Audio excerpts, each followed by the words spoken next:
ধন্যবাদ টুকু। বিসমিল্লাহির রহমানির রহিম। আজকের ইফতার এবং দোয়া মাহফিল অনুষ্ঠানের সম্মানিত সভাপতি, মঞ্চে উপস্থিত বাংলাদেশ জাতীয়তাবাদী দল বিএনপির সম্মানিত মহাসচিব জনাব মির্জা ফখরুল ইসলাম আলমগীর, উপস্থিত স্থায়ী কমিটির সম্মানিত সদস্য জনাব সালাউদ্দিন আহমেদ সহ উপস্থিত নেতৃবৃন্দ এবং আমার সামনে উপস্থিত বাংলাদেশ জাতীয়তাবাদী দল বা বাংলাদেশি জাতীয়তাবাদের আদর্শে সকল এখানে উপস্থিত এবং অনলাইনে কানেক্টেড সকল সাইবার যোদ্ধাগণ, আসসালামু আলাইকুম।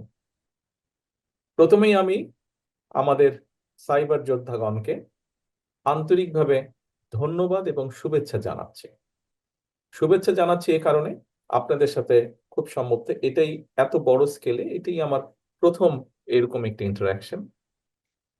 এবং ধন্যবাদ জানাচ্ছি যে যেদিন থেকে বাংলাদেশের ঘাড়ে, বাংলাদেশের জনগণের ঘাড়ে, বাংলাদেশের গণতন্ত্রের ঘাড়ের উপরে স্বৈরাচার চেপে বসেছিল, তখন থেকে আপনারা আস্তে আস্তে সংঘবদ্ধ হয়ে ছোট পরিসর থেকে শুরু করে বড় একটি পরিসরের মাধ্যমে যেভাবে আপনারা জনগণের কথা তথা বিরোধী দলীয় নেতা কর্মীর কথা আপনারা তুলে ধরেছেন আপনাদের প্ল্যাটফর্মগুলোর মাধ্যমে একত্রিত ভাবে, যে যুদ্ধ আপনারা করেছেন, যার কারণে আপনাদেরকেও বিভিন্ন রকম অত্যাচার নির্যাতনের মধ্যে দিয়ে যেতে হয়েছে অনেককে, সেগুলো পেরিয়ে আজকে আপনারা এখানে এসেছেন এবং যে পরিস্থিতি মোকাবেলা করে আপনারা এসেছেন, যে কঠিন পরিস্থিতি, সেই পরিস্থিতি সাহসের সাথে মোকাবেলা করার জন্য আপনাদেরকে আন্তরিকভাবে ধন্যবাদ জানাচ্ছি আমি প্রত্যেকটি মানুষকে, প্রত্যেকটি যোদ্ধাকে। প্রিয় সহকর্মীবৃন্দ, এখানে বক্তারা বিভিন্ন বক্তব্য রেখেছেন। আহ মহাসচিব সাহেব ওনার বক্তব্যে একটি কথা বলেছেন, আমিও নোট করে রেখেছি যে এই কথাটি বলবো আপনাদের সামনে। সেই কথাটি হচ্ছে, আমরা যারা রাজনীতি করি, রাজনৈতিক অ্যাক্টিভিস্ট বা রাজনৈতিক কর্মী, আমরা কত কিছুদিন ধরে বলছি যে যে ষড়যন্ত্র ছিল দেশের বিরুদ্ধে, দেশের জনগণের বিরুদ্ধে, দেশের বাংলাদেশের গণতন্ত্রের ভিত্তির বিরুদ্ধে যে ষড়যন্ত্র ছিল, একটি ষড়যন্ত্র আবারও শুরু হয়েছে। প্রিয় সহকর্মীবৃন্দ, এটি যে শুধু কথার কথা নয়, বা এটি শুধু বক্তব্য রাখার জন্য বলছি না আমরা, বা আমাদের বক্তব্যের প্রতি যাতে মানুষ আকর্ষণ বোধ করে বা আকর্ষিত হয় তার জন্য বলছি না। আসলেও এইরকম একটি ঘটনা ধীরে ধীরে পাক খাচ্ছে, ধীরে ধীরে গড়ে উঠছে একটি ষড়যন্ত্র বিশাল। বাংলাদেশের অস্তিত্ব, সার্বভৌমত্ব, গণতন্ত্রের ভিত্তি, গণতন্ত্র, জাতীয়তাবাদী শক্তি, সকল কিছুর বিরুদ্ধে এরকম একটি ষড়যন্ত্র ধীরে ধীরে গড়ে উঠছে। আপনারা যারা অ্যাক্টিভিস্ট আছেন, নিশ্চয়ই আপনারা এটি অনুধাবন করছেন। সহকর্মীবৃন্দ, আপনারা কাজ শুরু করেছেন, আপনারা যারা যেখান থেকে, যেই প্ল্যাটফর্ম থেকে আপনারা কাজ শুরু করে থাকুন না কেন, আপনাদের সামনে একটিই ছিল, আপনাদের মূল যেটা, মত পার্থক্য থাকতেই পারে, কিছু কিছু ভিন্নতা থাকতেই পারে। কেউ কেউ বলেছেন বিভিন্ন রকম গ্রুপের বিষয় একটি আছে, কিন্তু দেখুন একটি বিষয় কমন কিন্তু হতেই পারে। আপনারা এদিকে পাঁচজন আছেন, ওইদিকে পাঁচজন, এই পাঁচজনের সাথে ওই পাঁচজনের হয়তো কিছু কিছু বিষয় মত পার্থক্য থাকতেই পারে, কিন্তু আপনারা এই ঘরে আজকে যারা বসে আছেন, আপনারা অনেকেই যারা আজকে অনলাইনে কানেক্টেড আছেন, কেউ কেউ পার্টিসিপেট করেছেন, কেউ কেউ হয়তো শুধু দেখছেন। কেন দেখছেন, কেন কানেক্টেড আছেন যারা? কারণ তাদের এবং যারা বসে আছেন তাদের সকলের একটি বিশ্বাস, সেটি হচ্ছে বাংলাদেশি জাতীয়তাবাদ। বাংলাদেশি জাতীয়তাবাদ, এটি কিন্তু সকলের কমন বিশ্বাস। এর বাইরে কিন্তু এই মুহূর্তে কেউ নেই এখানে যারা আমরা বসে আছি বা যারা সংযুক্ত আছি আমরা। প্রিয় সহকর্মী বৃন্দ, মূল বিশ্বাস একটি আমাদের, এবং এটি আমাদের কমন প্ল্যাটফর্ম। আপনারা একটি সময় সকল একত্রিত হয়েছিলেন, একটি সময় আপনারা কাজ শুরু করেছিলেন। আমি বাংলাদেশ জাতীয়তাবাদী দলের একজন কর্মী হিসাবে আমার আহ্বান থাকবে আপনাদের কাছে, অনুরোধ থাকবে আপনাদের কাছে, আপনারা যেই প্রেক্ষাপট, যেই পরিস্থিতিতে কাজ শুরু করেছিলেন, এই মুহূর্তে বাংলাদেশ জাতীয়তাবাদী দল তার সকল অনলাইন অ্যাক্টিভিস্টের সহযোগিতা যে কোনো সময় থেকে সবচাইতে বেশি প্রয়োজন। এখন যে কোনো সময়ের থেকে এই মুহূর্তে সবচাইতে বেশি প্রয়োজন। নিশ্চয়ই আপনারা খেয়াল করেছেন বিগত কিছুদিন যাবত যত ধীরে ধীরে জিনিসটি তৈরি হয়েছে, যে বাংলাদেশের অধিকাংশ জনগণের সমর্থন, আগামীতে যদি একটি স্বচ্ছ নিরপেক্ষ নির্বাচন হয়, বাংলাদেশের অধিকাংশ ভোটারের সমর্থন এই দল পাওয়ার সম্ভাবনা যত বেশি, উজ্জ্বল হয়েছে, তত বেশি দেখেছেন বিএনপিকে মিডিয়া ট্রায়ালের সম্মুখীন করা হচ্ছে। আজকে সকালেও আহ দেশে কয়েকটি পত্রিকায় কিছু ঘটনা দেখলাম। দেখার পরে কেন্দ্রীয় অফিসে আমি যখন খবর দিলাম, তারা চেক ব্যাক করে আমাকে জানালো ঘটনা ঘটেছে একরকম, পত্রিকার পাতায় উপস্থাপন করা হয়েছে আরেক রকম ভাবে। প্রিয় সহকর্মী বৃন্দ, এই বিষয়গুলো আপনারা সুন্দরভাবে, আরো পরিষ্কারভাবে যুক্তিতর্ক দিয়ে আপনারা তুলে ধরতে সক্ষম। অর্থাৎ যেই কথাটি আমি বলতে চাইছি, একটি মহল বা যারা ষড়যন্ত্র করছে বাংলাদেশ জাতীয়তাবাদী দল, বাংলাদেশি জাতীয়তাবাদী শক্তির বিরুদ্ধে, একই সাথে দেশের স্বাধীনতা সার্বভৌমত্বের বিরুদ্ধে, তারা তাদের অবস্থান থেকে তাদের সাথে যে সকল মিডিয়া হাউসের সম্পর্ক আছে তাদের মাধ্যমে ঠিক 111-এর সময় যেভাবে বিএনপিকে মিডিয়া ট্রায়ালের সম্মুখীন করা হয়েছিল, ঠিক একইভাবে এরকম একটি প্রেক্ষাপট ধীরে ধীরে তৈরি করার চেষ্টা তারা করছে। আপনারা যেমন সেই সময় জনগণের কথা, স্বৈরাচারের সময় জনগণের কথা, বাংলাদেশ জাতীয়তাবাদী দলের কথা আপনারা যেমন জনগণের কাছে পৌঁছে দিয়েছিলেন, আজও আবার আপনাদেরকে সেই কাজটি করার প্রয়োজনীয়তা যে কোনো সময় থেকে বেশি। এবং এইটি আপনারা মনে হয় করতে পারবেন একমাত্র আমরা যদি সকলে ঐক্যবদ্ধ থাকি। এবং এই কাজটি শুধু আপনারা করতেই পারবেন না, আমি দৃঢ়ভাবে বিশ্বাস করি এই কাজটি সবচেয়ে সুন্দরভাবে, সবচেয়ে সঠিকভাবে আপনারাই করতে পারবেন, আপনাদের পক্ষেই করা সম্ভব। এখানে একজন বক্তা বলেছেন নতুন ভোটার যারা, উনি একটি সংখ্যা বলেছেন এবার 45% হতে পারে টোটাল ভোটার, যে এরা কি তাদের কি চিন্তা ভাবনা, এইগুলো আমরা এখনো সঠিক জানি না। আমি তো মনে করি এই যারা নতুন ভোটার, এদের কাছে যুক্তি তর্ক সকল কিছু দিয়ে আপনারা তাদেরকে মোটিভেট করতে সক্ষম।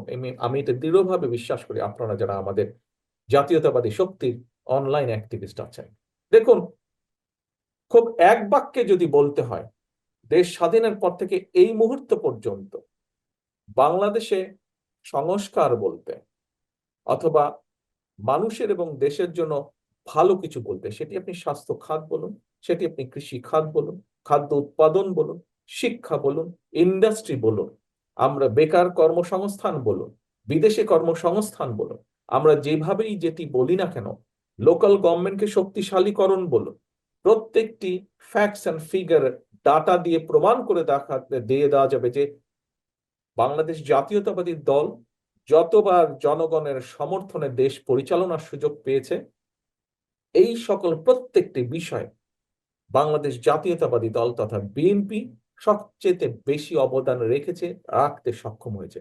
হতে পারে আরো কিছু করার হয়তো আমাদের ছিল, আমরা করতে পারিনি, সেটি আমাদের লিমিটেশন। কিন্তু এই মুহূর্ত পর্যন্ত বাংলাদেশের প্রায় প্রতিটি সেক্টর, যেই সেক্টর গুলোর পরিবর্তন হলে, উন্নতি হলে জনগণের ভাগ্যের উন্নতি হয়, দেশের ভাগ্যের পরিবর্তন হয়, দেশকে এগিয়ে যাওয়া বলে, এরকম প্রত্যেকটি কাজ সবচাইতে বেশি বিএনপি করেছে। যুক্তি তর্ক দিয়ে এগুলো আমরা উপস্থাপন করে দিতে পারি। কাজেই এই যারা নতুন ভোটার, দেখুন আমরা 31 দফা দিয়েছি, একটু আগে আমরা 31 দফার একটি সংক্ষিপ্ত ডকুমেন্টারি দেখলাম। 31 দফা আমরা দিয়েছি, আপনারা অনলাইন অ্যাক্টিভিস্ট, আপনারা দেখছেন, জানছেন, বাংলাদেশের মানুষে দেখছে, জানছে পুরো জিনিসটা। এই মুহূর্তে বিএনপি বাংলাদেশ জাতীয়তাবাদী দলের মাধ্যমেই এবং বাংলাদেশ জাতীয়তাবাদী দলই আগামী দিনে কি ভাবে দেশকে সামনে এগিয়ে নিতে পারে তার একটি সঠিক দিক নির্দেশনা বা একটি সঠিক ডাইরেকশন একমাত্র বিএনপি দিয়েছে। আর কি কোনো রাজনৈতিক দল দিয়েছে? আর তো কোনো রাজনৈতিক দল দেয়নি। তারা বক্তৃতা, বিবৃতি, বিভিন্ন কথাবার্তার মধ্যে তারা আছে। একটি কথা ডকুমেন্টারিতে একটি কথা বলেছে, একটি ডায়লগ বলেছে, আমি ডায়লগটা লিখে রেখেছি, আমার কাছে খুব ভালো লেগেছে ডায়লগটি। রাজনীতি জনগণের জন্য হলে অবশ্যই নির্বাচনও জনগণের জন্যই হতে হবে। অর্থাৎ জনগণ যেই নির্বাচনে সরাসরি ভোট দিয়ে তার মতামত দিতে পারবে, সেই নির্বাচনের পক্ষেই বিএনপি। প্রিয় সহকর্মীবৃন্দ, আপনারা অ্যাক্টিভিস্ট, আপনারা স্বাভাবিক কারণে যেহেতু আপনারা অ্যাক্টিভিস্ট, স্বাভাবিকভাবে পৃথিবীর সব দেশের কম বেশি আপনারা খবরাখবর রাখছেন, দেখছেন কি হচ্ছে না হচ্ছে। একটি কথা তো পরিষ্কার, এই মুহূর্ত পর্যন্ত, স্বৈরাচারের আমল থেকে শুরু করে এই মুহূর্ত পর্যন্ত বাংলাদেশের জনগণের কাছে জবাবদিহিতার কোনো সরকার নেই। খুব সিম্পলি যদি আমরা বুঝি, যে কোনো জিনিসের যদি বেটারমেন্ট করতে হয়, একটি জিনিসকে যদি ডিসিপ্লিন ওয়েতে নিতে হয়, একটি জিনিসকে যদি সামনের দিকে ভালোর দিকে এগিয়ে নিতে হয়, অবশ্যই জবাবদিহিতা থাকতে হবে। দেশের উন্নয়ন, জনগণের উন্নয়ন, যেভাবেই বলি না কেন, জবাবদিহিতা থাকতে হবে।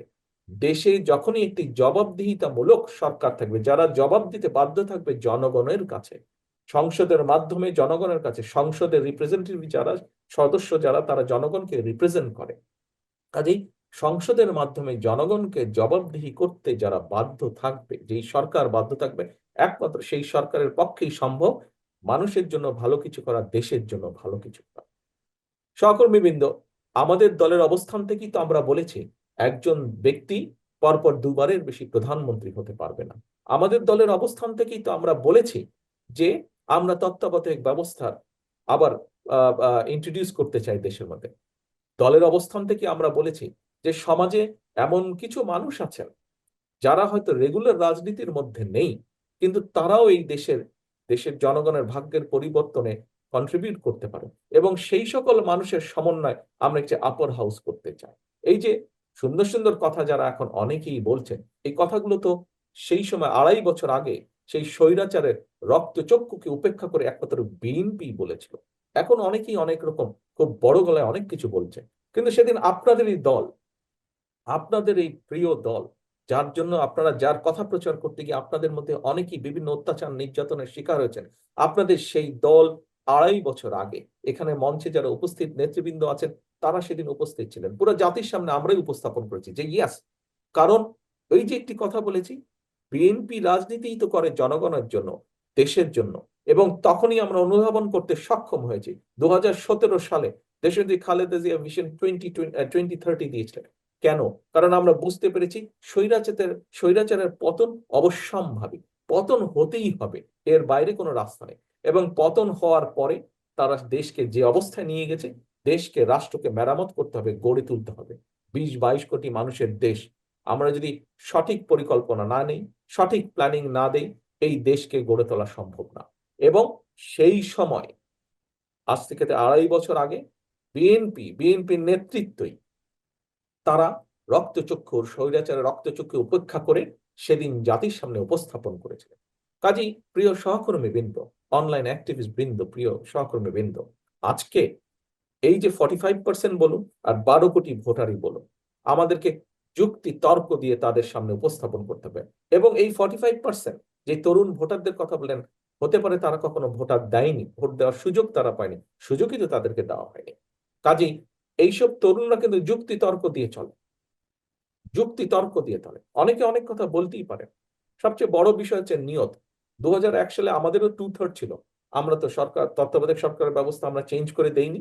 আমরা সেটি বিশ্বাস করতাম যে নিরপেক্ষ নির্বাচনের মাধ্যমে জনগণের has all the right two তাদের পছন্দ সেই সরকারকে বেছে নেওয়া। প্রিয় সহকর্মীবৃন্দ, একটি কথা আমি কিছুদিন আগেও বলেছিলাম, দুর্নীতি দমন কমিশন তৈরি হয়েছিল আমাদের গতবার যখন আমরা সরকার পরিচালনার দায়িত্বে ছিলাম। সেখানে কিন্তু একটি আইন ছিল। কি আইন ছিল? দুর্নীতি দমন কমিশন তাদের ইচ্ছা মতন যে কোনো ব্যক্তির বিরুদ্ধে যদি সন্দেহ হয়, তার বিরুদ্ধে ইনভেস্টিগেট করতে পারবে, কোনো সরকারের পারমিশন লাগবে না।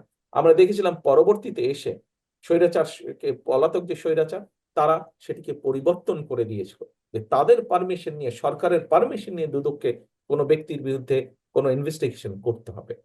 প্রিয় সহকর্মীবৃন্দ, এই দুটো এক্সাম্পল আপনাদের সামনে কেন আমি দিলাম?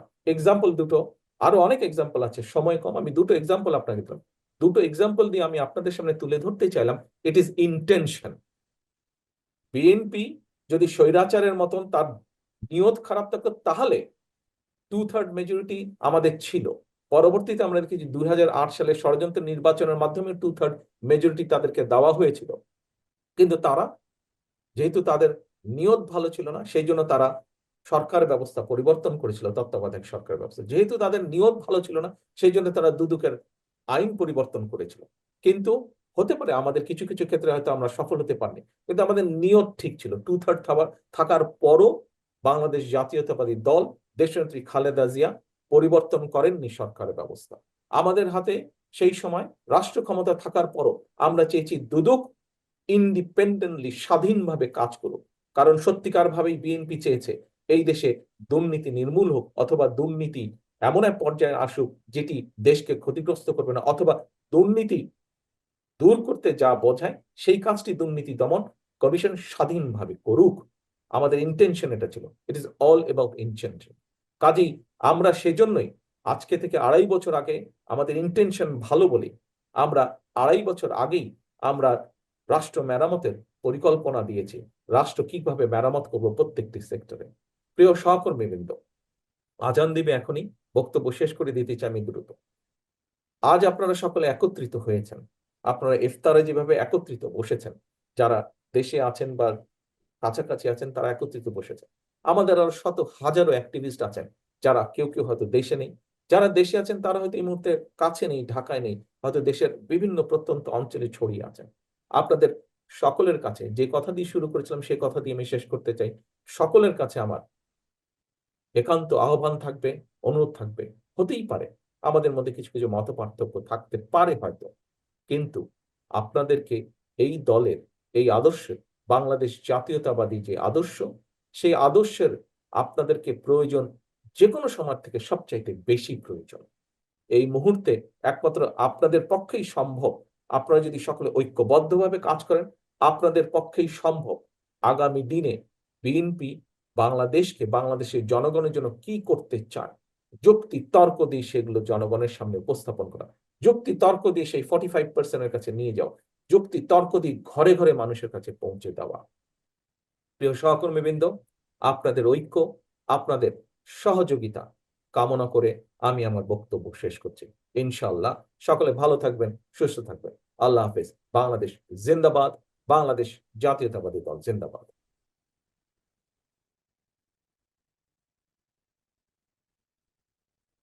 ধন্যবাদ মাননীয় প্রধান অতিথি। আজানের পূর্বে দোয়ার কবুল করেন আল্লাহ রাব্বুল আলামিন। আমরা দোয়া করব আমাদের প্রিয় নেত্রী দেশনেত্রী বেগম খালেদা জিয়ার জন্য।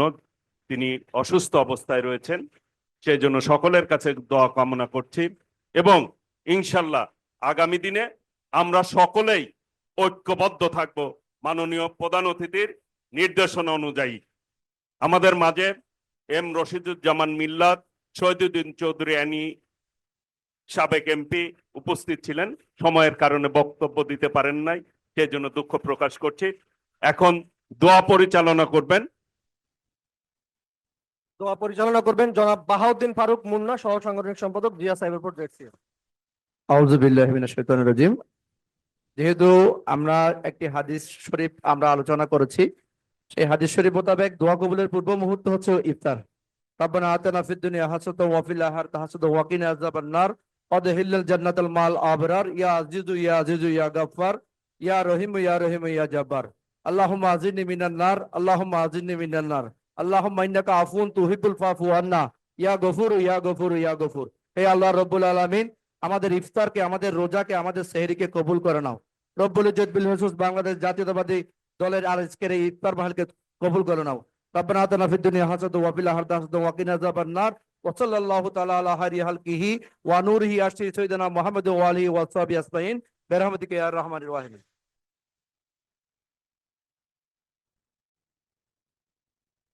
সভাপতি সাহেব, আমার ইফতার হতে আরো 6 ঘন্টা বাকি আছে। আপনারা তো ইফতার করবেন, আমি তাহলে বিদায় নেই আপনাদের কাছ থেকে। সভাপতি সাহেব, আপনি অনুমতি দিলে আমি বের হয়ে যেতে পারি।